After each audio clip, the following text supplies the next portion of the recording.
Olá, boa tarde. Hoje é sexta-feira, dia 20 de outubro de 2017. Está começando mais um programa Fundos Imobiliários aqui pela Infomoney TV. E hoje um programa bem agitado, bem diferente. Vamos ter 3 convidados ao longo do programa. Primeiro, já aqui comigo, já converso com ele, o André Freitas, da Red Investments. E mais tarde você vai conhecer a OGFI Governance. Vou conversar com o Marco Antônio e com o Gênesis. Vão ver um aparelho, uma forma de fazer uma medição do mercado imobiliário que eu tenho certeza que vai te impressionar. Então, diferente do que você está habituado, hoje eu não vou fazer aquela abertura tradicional com fatos relevantes ou destaques da semana. Na verdade, quem vai falar de fatos relevantes hoje aqui é o André Freitas.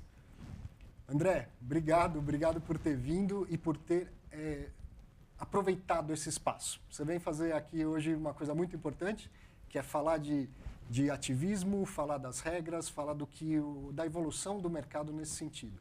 E eu, então, fico muito satisfeito de poder prover esse espaço, porque esse é um programa de fundos imobiliários, não é o programa do Arthur. E o que você vem trazer é muito relevante para o mercado de fundos imobiliários. Bom, obrigado, Arthur. Obrigado por me abrir esse espaço aqui. É sempre importante estar aqui, porque é uma forma que a gente tem de se comunicar aí com milhares de investidores, de gente que acredita no mercado de fundos imobiliários, participa desse mercado. E essa sua audiência é talvez a melhor audiência de todas as mídias para o segmento de fundos imobiliários. Muito obrigado mesmo.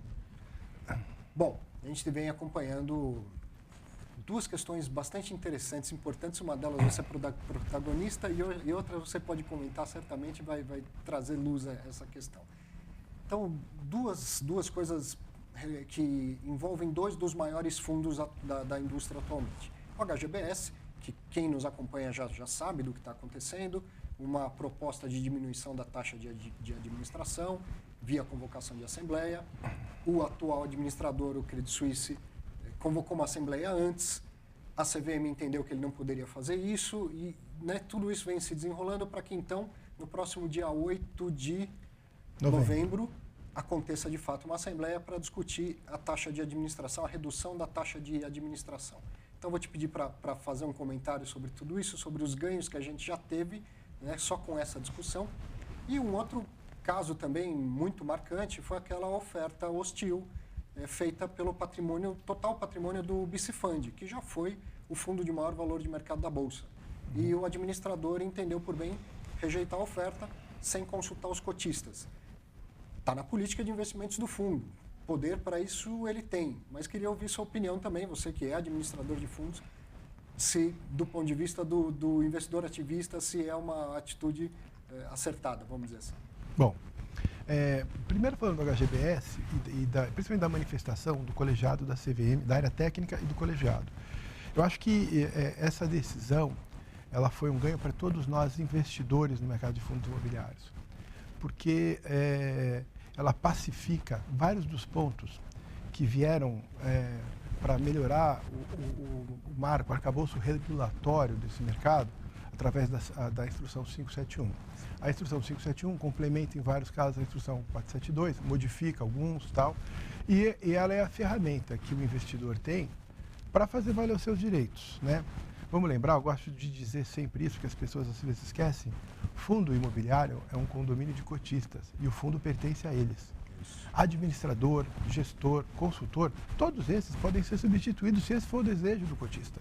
Então, a gente tem que entender que a manifestação do cotista se dá numa assembleia que pode ser proposta por um cotista ou por um coletivo de cotistas que tem 5% ou mais de cotas, né?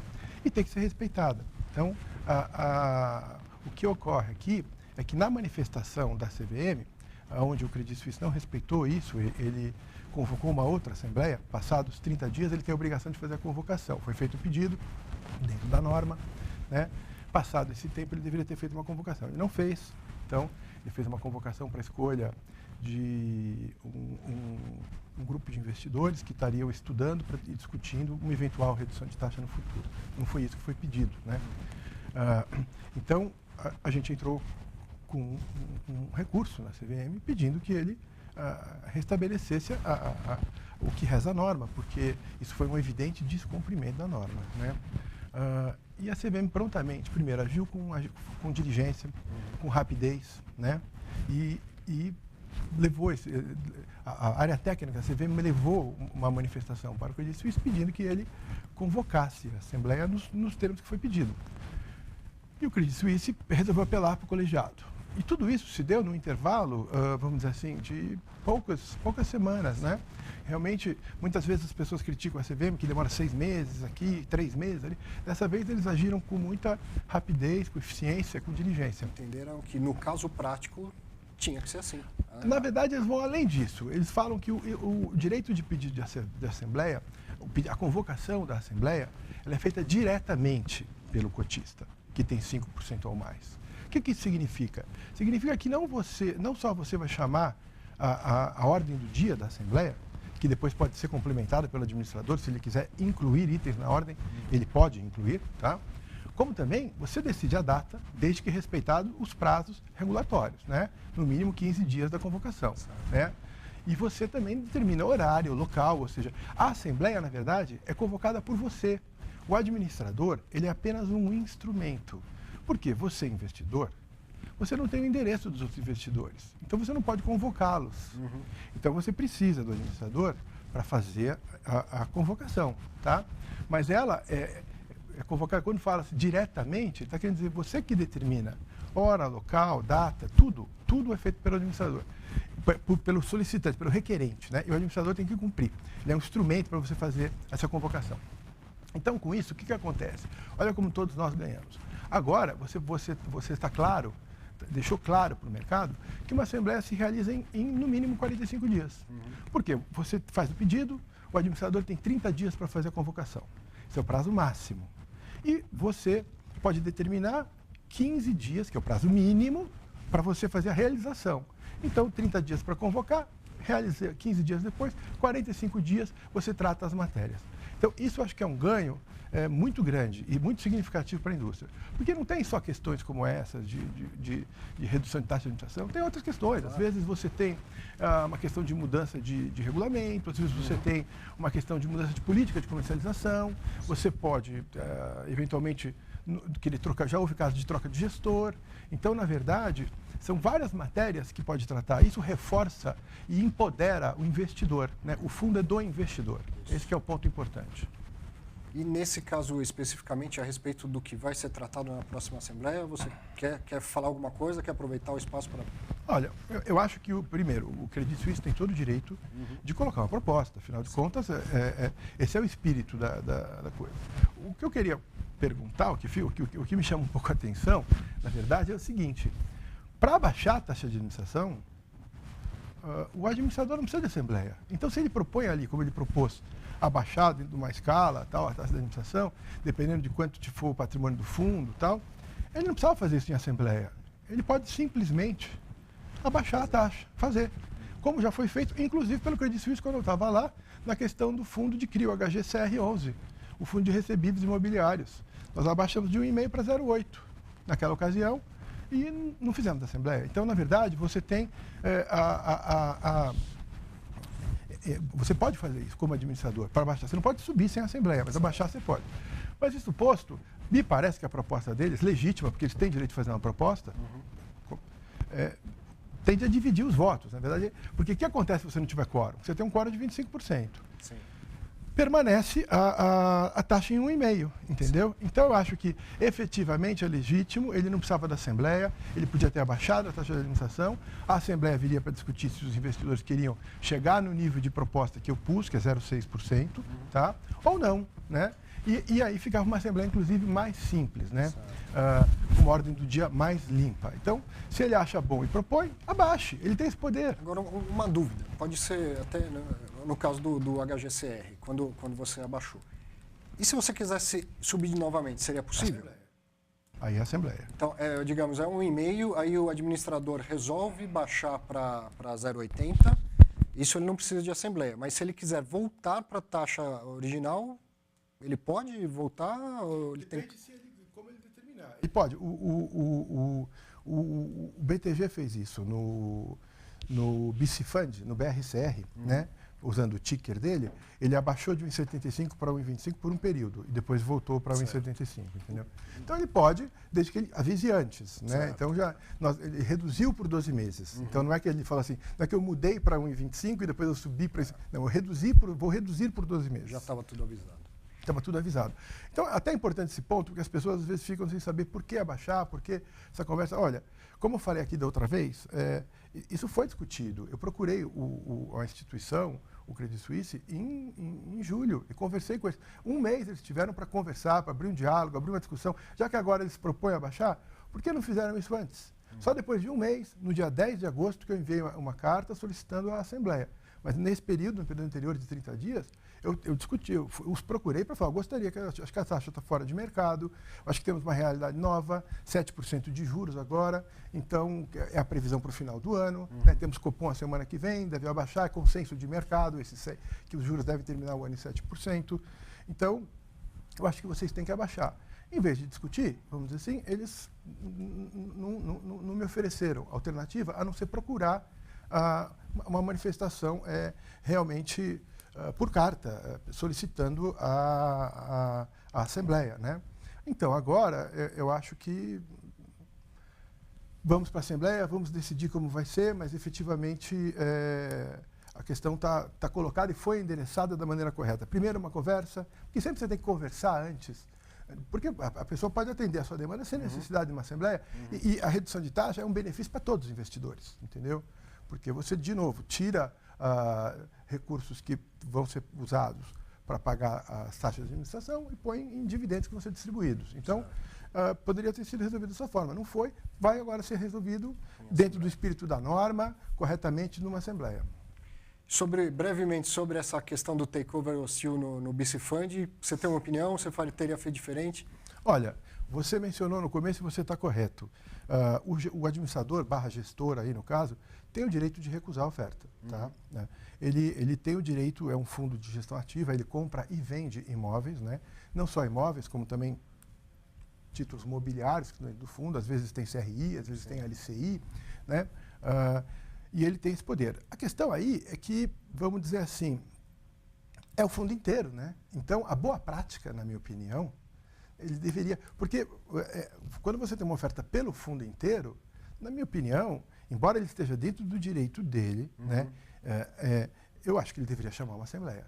Seria um benefício para todos, inclusive para a imagem dele, se ele chamasse uma Assembleia para discutir esse assunto, porque, afinal de contas, não é sempre que você tem uma oferta pelo patrimônio inteiro. Sim. Nós tivemos um caso, é o Mais Shopping Largo 13, em 2013, se não me engano, lá na Rede Grifo ainda.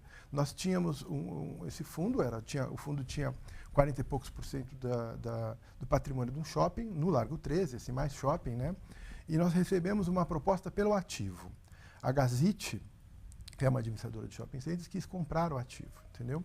Nós chamamos uma Assembleia e por 100% de deliberação, 100% dos cotistas aceitaram vender o imóvel. Nós vendemos o imóvel para a Gazite e reduzimos o capital do fundo, distribuímos o que foi de lucro como dividendos, o resto reduzimos o capital e encerramos o fundo. Certo. Porque essa era a vontade dos cotistas.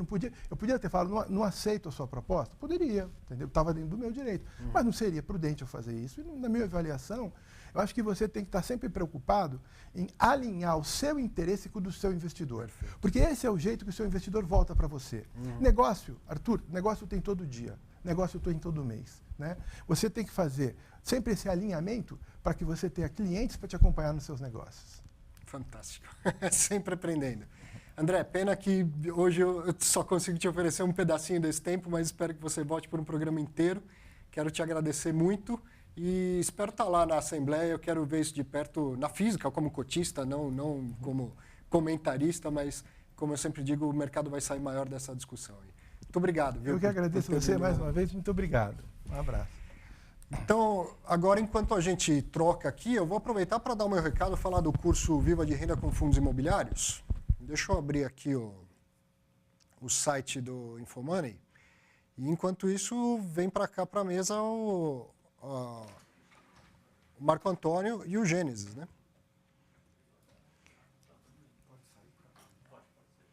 Bom, eu não estou achando aqui o site Coisas de Quem Faz ao Vivo, mas você sabe que entrando no site do Infomoney, clicando lá em Infomoney Educação, você vai encontrar uma série de cursos, dentre eles o curso Viva de Renda com Fundos Imobiliários, que é um curso que eu gravei. Ele tem 8 horas, entre 8 e 9 horas de duração e é totalmente online. Então você tem 12 meses de acesso ao sistema e pode assistir às aulas quantas vezes você quiser, dentre os 12 meses. Dá para assistir de novo, dá para parar, tomar um café quando estiver cansado e voltar. São as vantagens do ensino à distância de um curso online, né? Então, nos primeiros módulos, ele é dividido em 4 módulos. No primeiro módulo, você vai aprender toda a estrutura jurídica, toda a parte de regulamentação, isso que a gente falava agora. No segundo módulo, você vai aprender sobre o setor dos fundos imobiliários, sobre aonde eles investem, como escolher um fundo imobiliário, qual setor. Um shopping é diferente de um hospital, que é diferente de uma laje corporativa, que é diferente de um galpão. Então, você vai entender a dinâmica desses setores para perceber qual setor, ou melhor ainda, quais setores que melhor se adequam ao seu perfil de investidor. Depois, no terceiro módulo, eu faço uma comparação entre fundo imobiliário, renda fixa, ações e imóveis propriamente ditos, para que você perceba que o fundo imobiliário não é assim o melhor ativo, ele é um bom ativo num portfólio como um todo. Então, se você já investe em ações, em renda fixa, em imóveis, cabe fundo imobiliário também no seu portfólio. E no último módulo a gente fala do leão, fala da tributação, como que você faz para apurar lucro, como que você faz para pagar um DARF quando tiver lucro, compensar prejuízos e, por fim, como faz a sua declaração de imposto de renda quando chegar lá a época em março e abril. Você operou durante todo um ano anterior e chega em março, precisa lembrar de tudo que foi feito para fazer a declaração. Tudo isso você vai aprender no curso e tenho certeza que vai ser uma informação útil, uma informação valiosa para você pensar no seu futuro e usar os fundos imobiliários como parte do seu planejamento financeiro, como parte da sua estratégia para viver de renda na sua aposentadoria. Tá certo? Então, a gente está aqui terminando de alocar, de colocar na mesa o Marco Antônio e o Gênesis, e a partir de agora a gente vai mudar totalmente o assunto do programa para algo que chama a atenção principalmente de quem investe em fundos de desenvolvimento imobiliário. Sabe o cotista que investiu num fundo que ainda vai construir, e aí você... Como será que estão as obras? Será que está indo no ritmo certo? E o ritmo das vendas? Está tendo distrato? Não está tendo? Tudo isso, o mercado imobiliário como um todo, o desenvolvimento imobiliário e como a estratégia e a ferramenta da OGFI pode te ajudar, é o que você vai conhecer agora que eu converso aqui com o Gênesis e com o Marco Antônio. Obrigado pela presença, obrigado para a gente se ajeitar, para eu conseguir abrir um pouquinho de tempo também para o André, por uma questão relevante. E relevante também é o que a gente vem tratar aqui, né? Que parece uma sequência da conversa, porque a gente está falando de governança corporativa. Claro. Né? E é sem o que dúvida. vocês vêm trazer. Então, brevemente, a gente tem muita coisa para falar. Eu queria primeiro que vocês se apresentassem e falassem da empresa, da OGFI. Excelente, muito obrigado, Arthur. É um prazer estar aqui com você, é um programa que tem essa audiência voltada para o investidor. A nossa empresa ela nasceu primeiro para atender os gestores de recursos. Nós iniciamos um trabalho com o BTG Pactual, depois fomos atender o Quinéia, a Vista Investimentos, vários family offices. Essas empresas elas nos contrataram para uma questão que aparentemente ela era voltada mais para uma controladoria, né, dos ativos investidos. Mas, de fato, a concepção da nossa empresa foi dirigida para um aspecto muito importante, que era a eliminação de conflitos entre o gestor do ativo investido e o próprio gestor do fundo, né? Porque as informações que o gestor recebia tinha como origem o empresário que estava ali à frente do ativo investido. E o gestor sentiu a necessidade de uma terceira parte independente, isenta, que pudesse olhar para aquele fluxo de caixa, para aquelas evidências contábeis, para aquela realidade financeira e com uma metodologia bastante ajustada às demandas de governança do próprio gestor e do próprio fundo, pudesse dar uma perspectiva, uma visão isenta e técnica sobre, de fato, qual é o valor, né? Quando o meu capital retorna, mas de uma outra fonte. Né? Começamos assim, esse negócio cresceu muito. Esse negócio cresceu, principalmente nesse período exuberante do mercado imobiliário, e ainda temos aí uma carteira significativa de fundos que têm ativos que nós acompanhamos, e posteriormente também ingressamos no mercado do crédito imobiliário, que também é um mercado gigante, né? Você imagina que hoje 10% do nosso PIB nós temos de crédito imobiliário, ainda é pequeno, né? Existem países com 100%, com 90%, enfim, do PIB em crédito imobiliário. Nós estamos aí engatinhando, e nós então ingressamos nesse mercado também com o objetivo de tratar tanto operações estressadas do crédito imobiliário, como também operações novas, né? Hoje se sente essa necessidade de um agente, que alguns bancos, como a Caixa Econômica Federal, já chama de agente de garantias, né? Porque no mercado do crédito imobiliário a gente não tem a figura do agente fiduciário como você tem no mercado estruturado, enfim, das operações tipo debênture, enfim, que são subordinadas à CVM. No mercado do crédito imobiliário, apesar de você ter um crédito direcionado que depende de um dispositivo legal para disponibilizar esses recursos para as operações de crédito, esse capital fica sob gestão do incorporador, né? Que nem sempre tem todas as habilidades, enfim, e o foco para isso. Então, nós também trabalhamos nesse setor. Então, a empresa ela entende a governança como uma missão de dar, primeiro, ao gestor do capital, seja de equity ou de dívida, né? Uma visão independente do que está acontecendo em termos de regulação do mercado, em termos legais, né? De boas práticas de gestão e também a precificação do risco, que é uma incógnita no Brasil, porque nós temos poucas informações sobre o mercado imobiliário, né? Então, a empresa ela está vocacionada, nós investimos muito em tecnologia justamente para poder dar vazão a esta demanda. Em linhas gerais, somos 70 profissionais, trabalhamos com mais de 170 projetos hoje sob gestão. Matheus, pode pôr para a gente aqui enquanto ele está falando? Atuamos no Brasil, no Chile e no Peru. E estamos assistindo aí um movimento, né? Nós estamos hoje dentro de um processo recessivo no mercado imobiliário por várias questões que depois a gente vai esclarecer, mas é uma empresa que busca trazer a paz para os agentes. Então, falando de agentes, duas coisas que você falou que me chamam a atenção. Primeiro, você falou a incorporação imobiliária. Isso é um tema que é muito falado e nem todo mundo entende exatamente o que é incorporar no mercado imobiliário. E uma vez que alguém vai incorporar, quais são os papéis dentro dessa incorporação, que é uma coisa grande, né? Sim, sim. O Gênesis, acho que tem...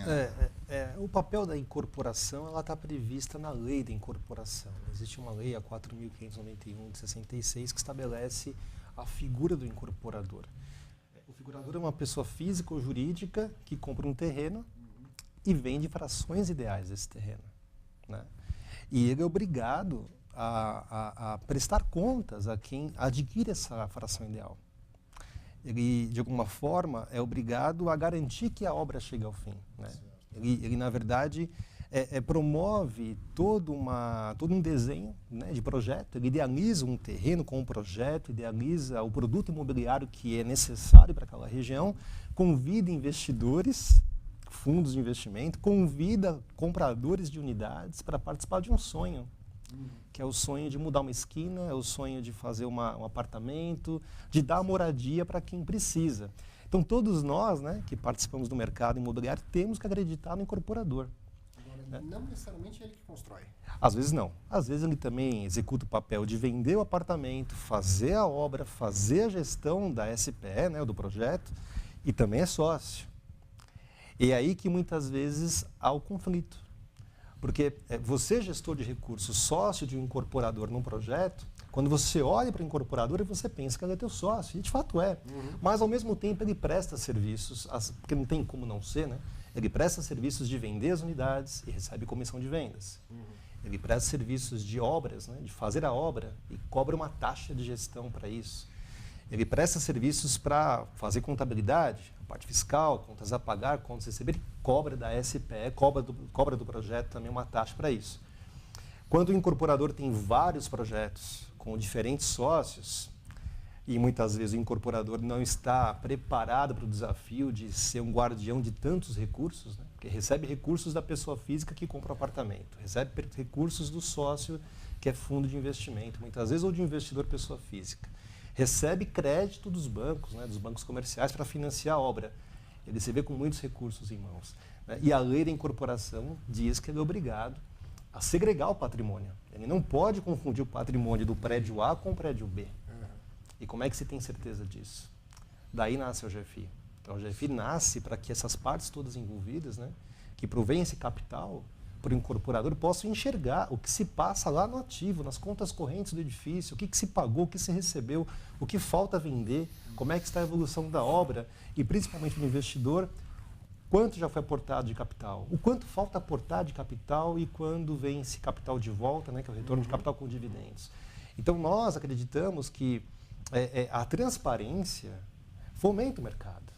Todo mundo. Para todo mundo. Então, quanto mais claro for essa movimentação de caixa no empreendimento, e quanto isso for transparente, ajuda o desenvolvimento do mercado. Imagino eu que nem sempre o incorporador fala o economês para quem ele tem que se reportar, e que é um gasto de energia adicional e talvez desnecessário ficar traduzindo o que vem, né, do dia a dia da obra, da construção para o incorporador é um homem de projetos, é um homem que busca terrenos, conhece o zoneamento das cidades a fundo, quer levar a solução de moradia, quer vender o apartamento.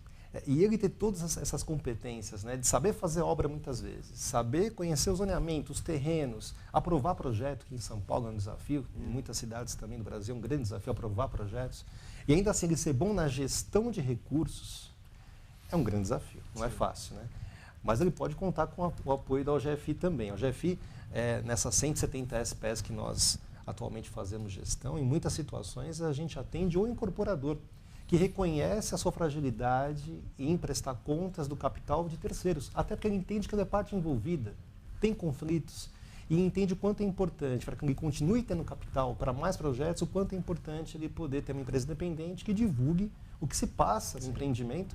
E nós nos orgulhamos muito, temos tecnologia para isso. Pela internet, hoje, o investidor consegue entender qual a taxa interna de retorno do projeto. Já a gente vai mostrar isso. Qual a precificação do ativo, né? Então, e como o desenrolar do projeto pode mudar essa taxa interna de retorno, né?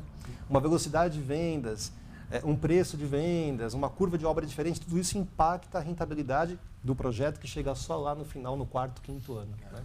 E aí, uma coisa que me chama a atenção também do outro lado. Muita gente quer investir no mercado imobiliário. Sem dúvida. Certo?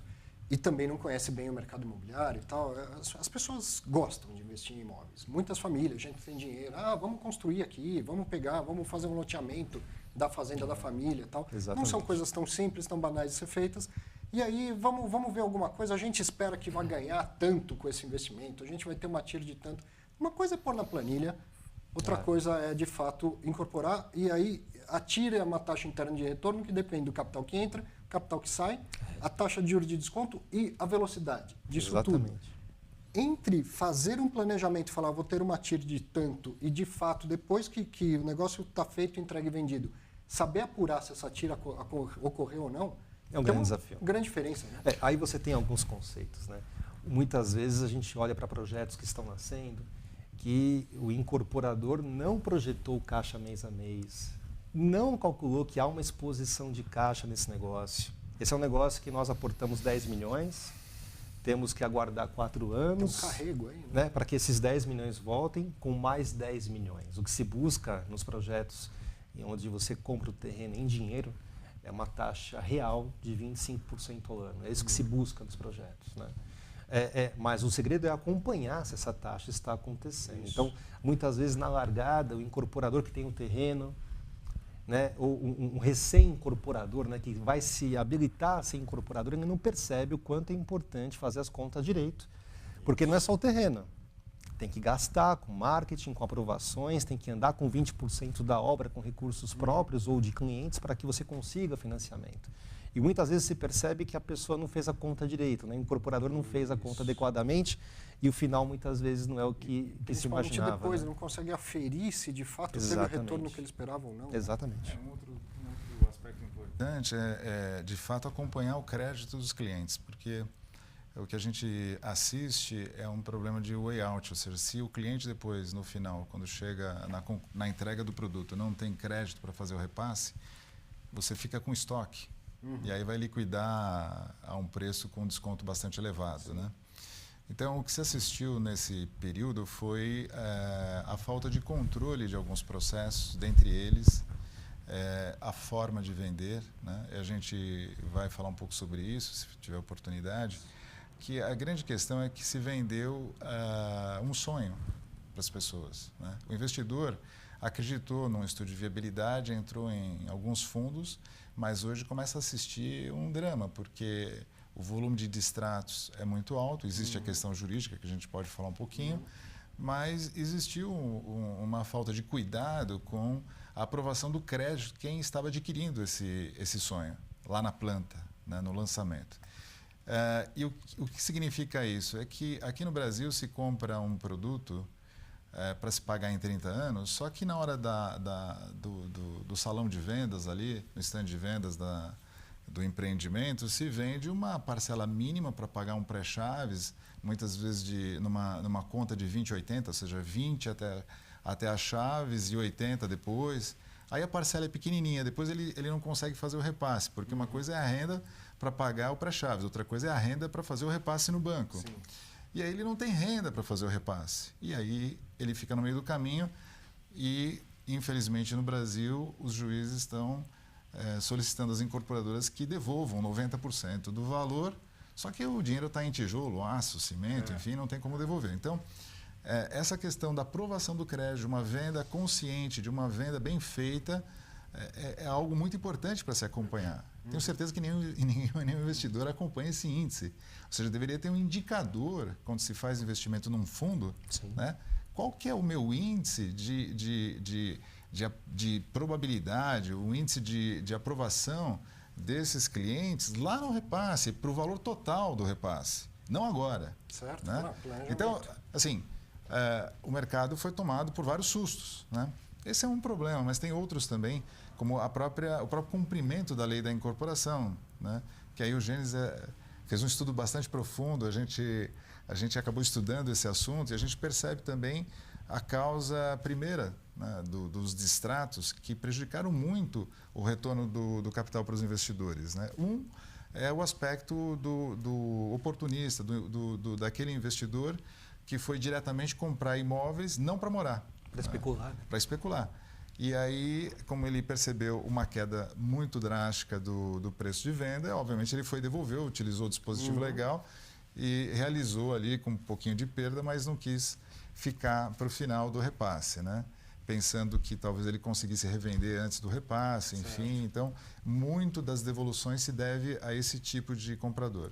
E o outro é o próprio processo em que a incorporação no Brasil foi constituída, né? Que o Gênesis poderia esclarecer um pouquinho. A lei da incorporação estabelece que as incorporações precisam escolher 2 regimes de obra. Ou é uma obra por empreitada, ou é uma obra a preço de custo. E as regras de governança, de contrato, são distintas, né? O modelo por empreitada, quando se vende uma unidade, um apartamento, você tem que dizer, um apartamento de 500 mil, qual é o valor do terreno, qual é o valor da fração ideal de terreno. Vamos supor que dos 500 mil, 250 seja fração de terreno e 250 mil seja obra. Certo. Se você comprar à vista um apartamento por 500 mil, o teu contrato devia abrir 250 terreno, 250 mil a obra. Os contratos não seguem isso. E a princípio, se você pagou à vista o apartamento no lançamento, desses 500 mil, podíamos entender que 250 mil que é obra tinham que ficar guardados numa conta corrente blindada, porque senão a obra não sai. Não tá entregue. E os outros 250 é a fração do terreno. O incorporador comprou um terreno grande por 10 milhões, fatiou em pedaços e a fração daquela unidade foi vendida por 250. Ok. Esse recurso é do incorporador, ele poderia sacar dividendos desde que ele não tivesse, ele já tivesse vendido todas as unidades à vista também. Né? Então, a lei deixou muito clara essa obrigação. Olha, divide o que é terreno no ato da venda, divide o que é obra. Porque caso você venha desistir da compra da unidade, eu vou te dizer, olha, os 250 de obra, eu não tenho como te devolver, porque eu já coloquei na obra, estou colocando. Os 250 de terreno, a lei estabelece um procedimento de leilão e não de devolução. Então, assim, me deixa antes vender a sua unidade para alguém. Sim. E depois o que eu receber da venda do terreno eu te devolvo. Isso envolve uma contabilidade sendo feita por fração ideal. É como se cada apartamento tivesse a sua DRE. Certo. Né? A receita de venda do terreno, da obra, o que é obra se paga pela conta de obra, o que não é obra se paga pela conta de terreno. E que cada unidade nós soubéssemos medir a margem de contribuição dela para o empreendimento todo e que houvesse a segregação principalmente do que é obra e do que é terreno. As contabilidades estão abertas? Não. As contas correntes foram apartadas? Não. Os contratos de venda foram feitos, abertos? O que é terreno, o que é obra? Não. Aí o juiz, quando julga o distrato, fala assim, opa, essa venda não seguiu a lei da incorporação, cai no Código de Defesa do Consumidor. Devolve, então, 90% do todo que foi pago. Aí as incorporadoras vão para onde? Vão para a falência. Porque não conseguem ter caixa para devolver os recursos, ainda mais no momento que a obra está acabando. Sim. O empreendimento está com dívida nos bancos porque financiaram a obra, você não tem caixa para devolver. E é o que acontece com o retorno do fundo de investimento, que investiu nas SPS sofre, porque a lei não foi cumprida na nascência. Sim. Faltou planejamento, faltou tudo isso. Faltou olhar a lei com atenção, faltou fazer contratos de acordo com a lei, faltou fazer contabilidade por fração ideal e segregando principalmente o que é obra do que não é obra para tentar enquadrar essa venda no rigor da lei. Numa situação de distrato, você poder dizer para o consumidor, olha, eu fiz uma venda, seguiu a lei, eu não posso te devolver tudo que eu recebi. Eu queria aproveitar para mostrar um pouco da ferramenta, claro. Como que a GFI ajuda com tudo isso. Claro, isso que você está falando é planejamento, isso é consultoria, você não precisa nem de software, né? Precisa de conhecimento. Sim, sim. Agora, o acompanhamento todo e a gestão, como que a gente pode mostrar? A gente concebeu os nossos serviços de forma que o cliente ele tem todo esse conhecimento, todo esse know-how embebido na tecnologia. Isso foi uma coisa bacana, porque qual era a nossa visão? Né? Que o gestor, mesmo o investidor, ele pudesse acessar um site, um portal de autosserviço, como a gente chama o que a gente fez, e pudesse ter certeza sobre o que está acontecendo com o seu ativo investido, né? Com evidências. Se você olhar uma organização, qualquer que seja ela, você vai chamar os executivos e cada um vai ter um número diferente, mesmo utilizando um único sistema, mas chega sempre informações distintas, né? É complexo, é realmente o mundo financeiro, ele é complexo. Você tem visão caixa, visão competência, tem como a pessoa, como as áreas classificam suas despesas, isso modifica completamente os resultados. Então, nós imaginamos que um negócio imobiliário que fica subordinado a uma SPE ou mesmo a um patrimônio com uma conta específica, com um balancete específico, pudesse ser retratado num portal de autosserviços de forma completa, de forma que não fosse uma caixa preta, uma caixa intransponível, né? Ou seja, que os dados estivessem ali para que o investidor ou mesmo o gestor, né, que é o nosso cliente, pudesse acessar a qualquer momento uma única informação, não duas. Né? E por isso que foi concebido as coisas dessa forma. A raiz do que nós desenvolvemos é dar para o investidor a condição de acessar o ambiente, entender o quanto o projeto gastou com marketing, com obra, o quanto recebeu, e se perguntar, nossa, mas gastou com marketing 500 mil esse mês, né? O que foi isso? Expande a conta. Mídia online, mídia impressa, stand de vendas. Nossa, mas tudo isso de mídia online, deixa eu abrir de novo. Nossa, então pagou no dia 10 de outubro uma nota fiscal. Deixa eu ver a nota. A nota está na tela. A nota fiscal, com comprovante de pagamento, em nome do empreendimento. Eu vi isso. Quer dizer, é o máximo de transparência possível. Você apresenta o caixa conciliado com a conta corrente, com as notas fiscais, com as evidências que suportam os lançamentos. Nós acreditamos que isso, para quem investe, é muito bom, porque você entende aonde o seu capital, né, que compõe um condomínio, compõe um fundo, onde ele foi alocado. E também entende as projeções, os cenários, o que pode acontecer e qual a melhor projeção de resultado desse empreendimento. Sim. Tudo isso em painéis de informações que estão ao vivo na internet, para quem tem acesso, né? E para quem nós atendemos, que são essas casas de investimento, todas elas têm esse acesso no portal de informações, que é muito fácil entender velocidade de vendas, custo de obra, a movimentação de caixa, documentação do empreendimento, balancetes contábeis, certidões negativas de débito, até mesmo os atos societários do fundo com o empreendimento. Ou seja, eu sou cotista de um fundo que fez um acordo de sócios com a SPE, uma sociedade para propósito específico de empreendimento. Deixa eu entender esse acordo. Deixa eu entender o que está pactuado. E isso está disponível.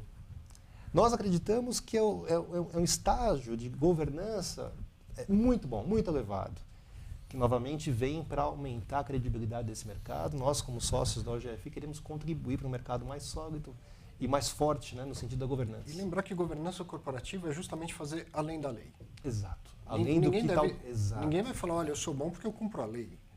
Ou você é criminoso ou você cumpre a lei. Exato. Agora, eu sou diferenciado porque além do mínimo que é o que a lei exige, eu entrego mais isso. Exatamente. E essa é a proposta da plataforma? Essa é a proposta. A proposta é dar para o cotista do fundo, para o gestor, até mesmo para o incorporador, a visão detalhada do que aconteceu no projeto, do que está acontecendo e o que vai acontecer, no nível do documento, para que não haja dúvida, no nível da conta corrente. Vamos mostrar aqui? Pode pôr na tela, por favor. Tem uma simulação aqui, seria uma área de logar, né, de fazer... Esse é o portal, né, de relacionamento da OGFI, onde os cotistas, não sei se já está aparecendo na... Está lá? Já está na tela. Tá, né? Então, essa é a segunda tela do sistema, um empreendimento, obviamente, hipotético, onde nós temos aqui alguns menus de informações. No fundo, existem indicadores de performance desse empreendimento, sinal amarelo, né, quadrinho amarelo, vermelho, aponta se a coisa está bem ou mal em relação às metas. E quando a gente clica no vermelho e no amarelo, aparece por que está ruim em relação à meta. Porque muitas vezes os sistemas de informações dizem assim, poxa, tinha que ter um lucro de 1 milhão, né? 10 milhões, vamos imaginar, era a meta, estamos com 8, então perdemos 2. Mas por que perdeu 2? Quando você aperta ali na caixinha vermelha, ele diz, perdeu 2 milhões por causa disso. E é a melhor estimativa que nós temos. E pode ser que no mês seguinte... Ou seja, todo o planejamento foi imputado no sistema. Exatamente. E agora o sistema faz meio que uma auditoria online. Exatamente.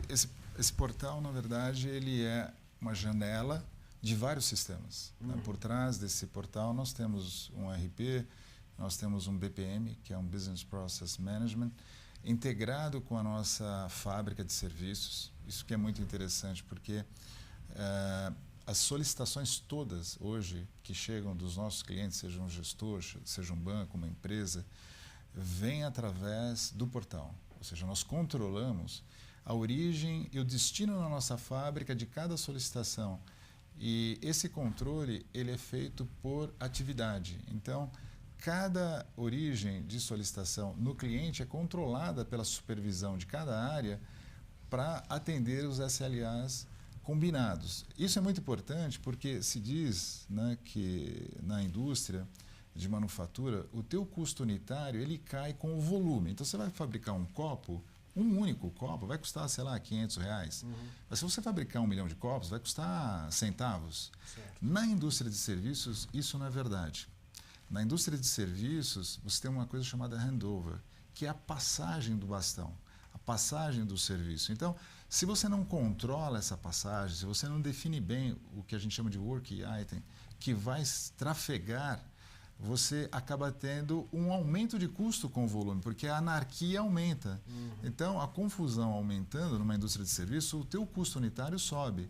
Então, é muito importante explicar isso para o mercado, porque quando você contrata uma empresa de serviços, seja um gestor, enfim, que tem volumes, né? A gente assistiu no passado algumas casas de investimento que tinham 100, 200, 300 pessoas ali trabalhando, produzindo modelos, vem para cá, vai para lá, com Excel. E o Excel ele se perde, né? Você acaba colocando, como a gente fala, dá uma dedada lá, acabou, apagou, né? E de vez em quando o Excel tem um modelo muito pesado, ele acaba travando. Então, Esse sistema ele foi concebido não só para ser um portal, um front-end, mas também para controlar tudo que vem atrás, para dar consistência, ou seja, o dado que aparece aí ele é seguro. Aqui nós temos na aba de documentos o balancete contábil, o parecer do auditor, as certidões negativas de débitos, toda a parte de diligência, né? É muito interessante porque quando há dúvida sobre um determinado número, que pode existir, o próprio portal oferece a evidência que suporta aquela informação. Até para que você tenha uma ideia, hoje a GF faz a operação de empreendimentos em Salvador, em Nova Iguaçu. Nós pagamos notas fiscais de obras no Brasil todo. Como é que se faz isso? Se manda nota por malote? Não. Se manda via uma solicitação de pagamentos pelo portal GFI, né? Então, quando uma venda de apartamentos é feita lá no stand, o stand já nos manda o contrato de venda, a nossa equipe, por meio de uma solicitação do portal, recebe o documento de venda, processa essa venda, faz a ligação de boas-vindas e inicia o atendimento. Agora, só um negócio interessante, você está fazendo também a gestão de uma obra em Salvador e você recebeu uma nota fiscal. Agora, o que foi entregue? Dá para conferir isso? Dá. O caminhão chegou na obra certa, entregou a coisa certa? A GFI tem uma equipe de engenharia, que a cada 15 dias, especificamente nessa obra, faz a medição física. Então, nós sabemos assim, poxa, a GFI pagou aqui a compra de 100 portas. Aí a nossa equipe de engenharia vai medir a obra. O avanço físico, questões de qualidade, segurança, mas principalmente perguntar, 100 portas foram compradas, enfim, onde estão as portas? Ou estão instaladas, ou estão no estoque. Estão aqui ou não estão? Se não e aí tiver, se mede. Vai aparecer aqui. Opa, tem um desvio físico. Gastamos, mas a obra não andou. Mas por trás disso tem uma coisa bacana, quer dizer, na verdade nós sofremos muito com a engenharia. Eu sou engenheiro eletrônico, né? O Gênesis ele tem cursos na área de contabilidade, finanças, enfim, nós não somos da engenharia civil, mas a gente, trabalhando para os fundos e para os bancos, a gente percebia que os engenheiros nos enganavam. Tinha 100 obras no Brasil e perguntava para o engenheiro, você está dentro ou fora do orçamento? Ele tinha um trauma, ele não sabia dizer. Depende. Veja bem. O engenheiro vira advogado? Veja bem. Aí a gente ficava numa situação difícil, né? Porque a principal conta de um empreendimento como esse é a conta de construção. E aí nós começamos a desenvolver uma tecnologia muito interessante que alguns bancos passaram a adotar. Porque a medição de obra é algo bastante complexo. Você tem uma questão que é caixa, você tem uma questão que é competência, porque a obra ela toma compromissos com fornecedores e o orçamento já está comprado, né? Então, você precisa saber o que resta para poder comprar. Por outro lado, para o capital, para a visão do capital, ele quer saber o seguinte, aquele valor, seja 20 milhões, 30 milhões, 50 milhões de uma obra, vai realmente acontecer ou vai ser 60, vai ser 55? Quanto vai ser? E o prazo? O prazo vai ser 24 meses, 36 meses? A gente assistiu aí muitas obras que acabaram ficando ou pelo meio do caminho ou atrasaram muito, né?